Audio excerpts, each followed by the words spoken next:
Bollywood hero Ajit, heroine Trisha Krishnan జంటగా నటించిన film 'good bad ugly' world వైడ్గా ఏప్రిల్ 10న విడుదలైంది ఈ చిత్రం. ఇక ఈ మూవీకి పాజిటివ్ టాక్ రావడంతో మంచి కలెక్షన్లతో ముందుకు వెళ్తుంది. ఇక ఈ మూవీ బడ్జెట్ ఎంత, బ్రేక్ ఈవెన్ టార్గెట్ ఎంత, 6 రోజుల్లో సాధించిన కలెక్షన్లు ఎంత అని వివరాల్లోకి వెళ్ళబోయే ముందు ఒక చిన్న రిక్వెస్ట్, మన ఛానల్లోని వీడియోస్ చూసి నచ్చితే సబ్స్క్రైబ్ చేసి లైక్ కొట్టి షేర్ చేయండి. సాంకేతిక నిపుణుల రెమ్యునరేషన్తో పాటు ప్రమోషనల్ ఖర్చులు అన్నీ కలుపుకొని ఈ మూవీని 300 కోట్ల రూపాయల బడ్జెట్తో నిర్మించారు. ఇక ఈ మూవీకి ప్రపంచవ్యాప్తంగా 114 కోట్ల రూపాయల ప్రీ రిలీజ్ బిజినెస్ జరిగింది.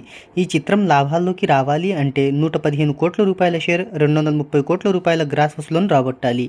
ఇక ఈ మూవీ 6వ రోజు కలెక్షన్ల వివరాల్లోకి వెళ్తే వర్కింగ్ డే అయినప్పటికీ మంచి హోల్డ్ను చూపిస్తూ తమిళంలో 6.25 కోట్ల నెట్ను, తెలుగులో 38 కోట్ల నెట్ వసూళ్లను అందుకుంది.